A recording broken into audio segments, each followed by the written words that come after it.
Morning, everyone. Welcome to today's live stream. We'll be diving into one of the largest ERP transformations in the UK's public sector, like slightly different angle, slightly different audience this week. But we're talking about a case study in the UK and one of the largest ERP implementations they're going to be taking on at the federal level, was called the Crown level, where the government is spending £144 million through a contract with Workday and Cognizant. But more importantly, we'll be breaking down what this means for digital transformation, procurement efficiency, and how governments around the world, especially here in the US, can learn from this approach.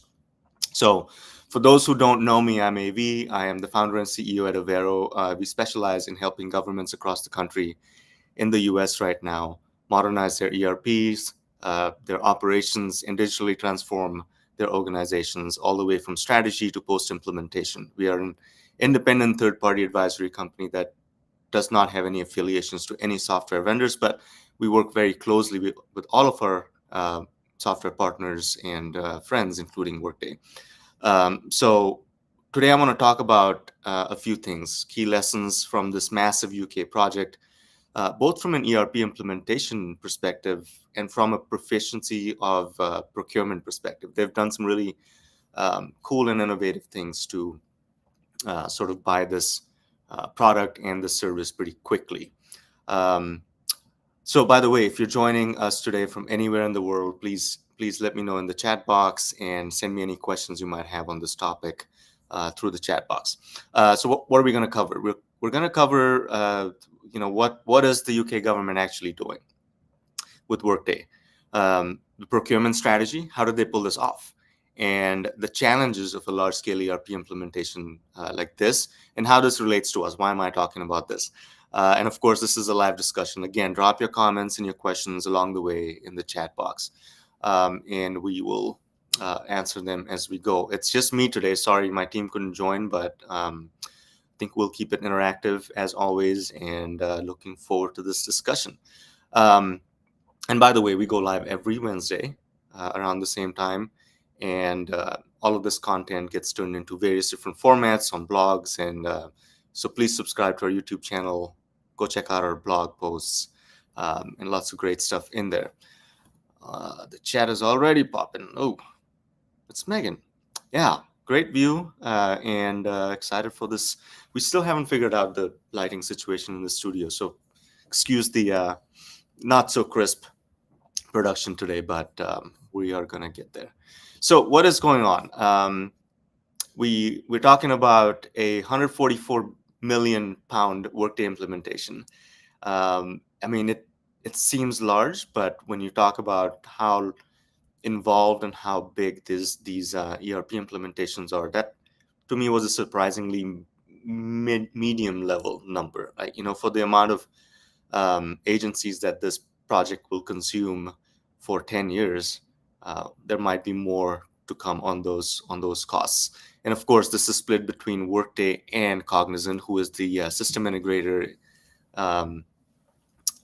that is going to be actually configuring and putting the system in for these agencies at the Crown.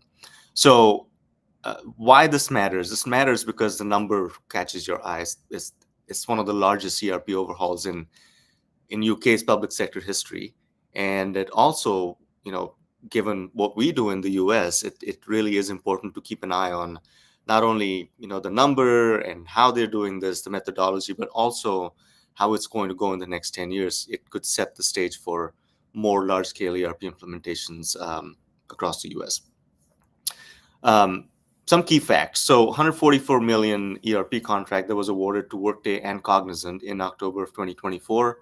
It covers 48,000 users across 9 departments. Now, some of our federal agencies, some of our states have, employees that kind of reach this number, but doesn't take away from the fact that this is massive. So it covers 9 departments, 48,000 users, including Treasury, Cabinet Office, Education, etc. And the goal is to replace 15 instances of 9 different ERP systems. You name the system, they're in there. Oracle, SAP, Microsoft Dynamics, Unit 4, The operations now run on these various systems, and the goal is to replace all of them and consolidate into one platform. So lots of nuances here. Drop your comments in the comment box and tell me this is going from multiple systems to a single system, and within that there might be other partner systems that Workday has brought along, maybe for some unique use cases. But uh, best of breed or all in one, what do you think this is? So why did they pick Workday, by the way?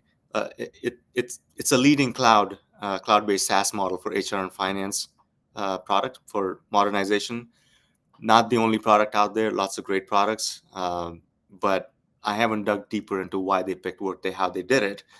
But how they did it, the actual procurement, we'll talk about real quickly. So let me quickly check on the chat box. All is clear.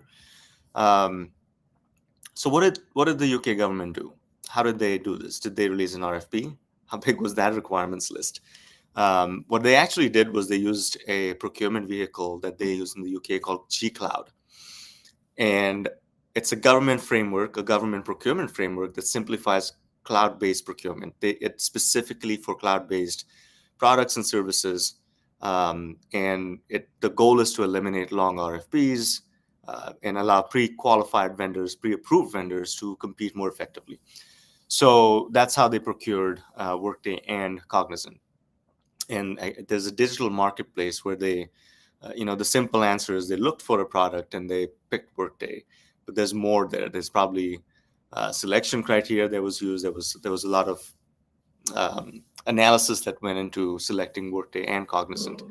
But basically, at the end of the day, they probably were picked based on compliance, capabilities, and cost. But it sounds like there was no lengthy bidding process. We're seeing in the US 8 to 10 months of selection.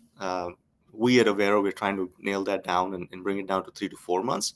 So we'll move as fast as you could move on your side. If you're listening in and you're a government agency looking for an ERP system and about to go through an implementation or at least a selection process.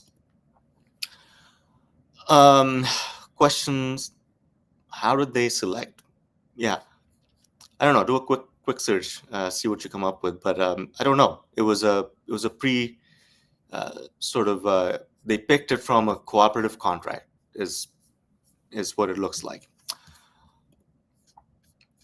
So G Cloud seems like a cool little side session we can do one day on digging deeper into what that means and how they did it and how that could be potentially used in other places. So what are the key challenges in large-scale ERP implementation? If you look at this project, it covers 9 different agencies. Within those 9 agencies, it covers 15 instances of several products that they're currently using. So where would you start with this? You're talking about a fragmented system or systems that are doing some very important processes for these agencies: financial management, payroll, HRIS, at the very minimum. So where do you even start to untangle this ball of Christmas lights, right? You can't just say delete all the other systems and let's implement Workday. There's going to be a systematic project management schedule and interface schedule, and really they need to do this in a systematic way. So the key challenges you're going to face are system fragmentation. You're replacing multiple ERP systems across departments, right? And you can't just go ahead and rip and replace. You have to think about how the new system is going to change business processes, how business processes need to change based on the new system you're buying. Because I don't know how long some of these implementations were, but given that they've been using some of the leading technologies in the world for a long time, it probably at least 20 years of data, if not more, that they need to think about. Data migration, moving critical financial and HR data to a new system is challenging when you're talking about one agency and one system. When you're talking about 9 agencies at the what they call the crown level, they better be thinking about data migration early so that they can take advantage of whatever newer system. Well, it's Workday, but there's still a process to bring data from an older system to the new system, make sure that it is in the right format, that you're not bringing junk data from 30 years ago, right? So a data migration strategy is going to be critical. User adoption and change management is the next big thing. Uh, People are used to using the same system. People are used to their own business processes, and now you're going to make them do something different. Of course, this is a 10-year contract. I don't know how much of that is implementation versus ongoing operations, but user adoption, change management, and getting people and the end user to adopt to uh, newer workflows, more automation, less paper is going to be critical. So um, a big part of the PMO is going to be a change management track that does nothing but make sure that everyone's on board, that they're getting the right information at the right time, and that training is coupled with the more softer side of implementations. Just ruffle feathers are prevalent in ERP implementation. So it's really important that change management takes place in a really deliberate manner. Question from the chat box. Was the procurement process structured in a way that truly encouraged competition, or was Workday already the front runner? So given that they used a cooperative contract, what I think happened is they picked Workday based on several different selection criteria, including demos. I can't imagine they didn't go through the selection process with other vendors that Workday is replacing on this contract. So you can't just uh, tell Oracle and SAP to go away. I'm sure there was a lot of discussion. There was a lot of deliberation and looking at proposals. Even if you're on a cooperative contract, it's always great to run some sort of a selection process to make sure you're picking the right product. Great questions. So what are we talking about next? Integration with legacy infrastructure. Now this is an interesting one. Workday is a great product. It does a lot. But when you have systems that you've been using in your organizations, 9 different departments for over 10 years, 20 years, there are certain pieces of your puzzle that tend to be extremely customized. There's a little piece of software here that someone built that only does one piece of one thing within your whole workflow, and it's really hard to get rid of those sort of microservices, super customized products, unless the leadership says, you know what, we're not going to deal with this. So depending on how they're going through this, there might be some other older pieces of software that Workday might need to interface with, and they better have scoped this out, because this is where cost overruns happen, when you haven't paid attention to the full business process and the tool sets that people use. And then when you go through the implementation, there are certain pieces of the workflow that don't work, because you need to pay attention to the microservices that may have been built over time. And then vendor coordination. Yeah, Workday and Cognizant are the only 2 vendors, but there will be subcontractors. There will be other systems that are included within this implementation that will need to be tightly integrated and coordinated. So a big part of project management, a big part of what we do is just that, right? When you're bringing in a large scale implementation, even if it's not best of breed, even if it's like just the one vendor, they tend to have different teams doing different work products or different modules. So it's really important that tight coordination happen between these different vendors. Any questions? Let me check in the chat. Things are quiet today. So how does this apply to us, and why are we talking about this? Number one, our expertise in government ERP modernization and digital transformation spans 20 years. I've been in this field for 20 years, and managing large-scale multi-agency ERP implementations is not for the faint of heart.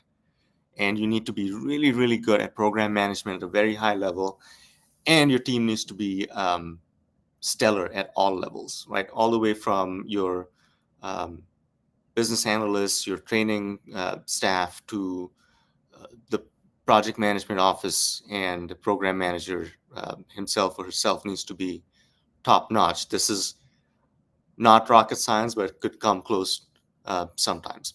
Um, Data governance and security is really important, especially in government ERP implementation. So keeping a close look on, especially now with AI, you need to pay close attention to what happens to your data, how it's handled, and who's responsible for and who's allowed to make changes to your data infrastructure. So doing all of that work upfront before you take on any project, forget 144 million pound project, even if it's sub 10 million, you have to make sure that your data governance and security is thought about upfront and often, and that you're making the vendors adhere to your standards. And then user training and adoption, right? Every implementation has a training phase, and the better implementers use every opportunity to meet with your end users and your leadership as a training opportunity. It might not be down to the click, but talking about the project, thinking about change management, um, it kind of goes hand in hand. So training should not be just 1 week of classroom. Training should be more than that. And with self-service options now available in most ERP implementations, users need to take advantage of that. And then we need to think about how G Cloud-like frameworks in the US can help improve efficiency. Um, we always talk about how do we shorten the timeline for procurement without losing sight of the fact that these are public dollars and you have to follow the process. So G Cloud seems to be something that the UK government's, at least in this case, has done pretty well. So what can other local governments learn, or other governments learn from this massive undertaking? Of course, we'll have to keep a close eye on this, see how this goes. But here's a few thoughts that I have, right? Number one, cloud is the future. I think we've talked about this over the last 5 years quite a bit. There is a school of thought out there that says, come back on premise, it's cheaper. But for all the flexibility that the cloud and SaaS offers, I think it's still going to be the future. I would like to see, though, that our clients get an option, and that cloud isn't just the default, that the vendors don't stop selling on-prem options, even though they might be more expensive. The client might have their own good reasons for wanting that. But if you ask me, cloud is the future. The debate between best of breed and all in, we'll have to see how that goes. Because in some instances, standardization matters, but you'll have to see how these niche processes, how these niche workflows can be handled if they're not in the standard model. We already talked about data strategy. It's going to be critical because as we go into 2025, AI is not just a talking point anymore. I'm excited to see what happens with AI and how it's bundled into these leading products that our clients are buying. Change management is key, and faster procurement enables digital innovation. There's a good case to be made for how quickly government agencies can buy products and implement them to hasten the speed of digital transformation. So that's kind of the overview that I had for the audience today. Feel free to chime in. Feel free to send me messages on what we covered today, because a lot will be revealed as this project gets underway. Lots of unknowns, and I would be really curious to see how this project will succeed. I wish them the best, and we'll really have to see what learning lessons come out of that implementation. There's a question. So it's a 10-year contract, and I want to know how, as an agency, you ensure that there are provisions in place to ensure Workday or any vendor platform remains adaptable. So that is the key benefit of having software as a service, cloud-hosted solution. It's always advanced. You're always using the best version that they've released. So a 10-year contract means that it's a 10-year software as a service contract, and if the vendor does what they're supposed to do, the client will always have the best features that they've released. Also, if the vendor does the right things and takes care of the client, this should be a lifelong relationship. So that's the promise of SaaS. That's the promise of the cloud. And I'm going to be watching this contract and project real closely. So with that, I'm going to give you some key takeaways and we'll wrap. Governments obviously need to modernize ERP systems, but they need to keep in mind that tech and legacy technologies need to be handled carefully. There might be a case there for connecting older systems to newer ones, especially with what leading ERP vendors are doing with agents. Data is going to be important. The G Cloud procurement model was a cool thing to find out about, and we'll probably do another session just on that at some point. And I think the overall key takeaway to me is transitions. ERP transitions aren't just about the technology. They're never technology projects. They're people projects, right? They're about strategy, data, and the people. So with that, I want to remind you that we are Avero Advisors. We specialize in helping governments and organizations navigate complex ERP transitions, digital transformations, AI strategy, and IT modernization. And please follow us on our YouTube, follow us on our socials, and send in any questions, send in any comments. What may I have missed today? This was a slightly different topic, slightly different format, but I look forward to engaging with you all. So thank you for joining, and we will see you next week. Thanks.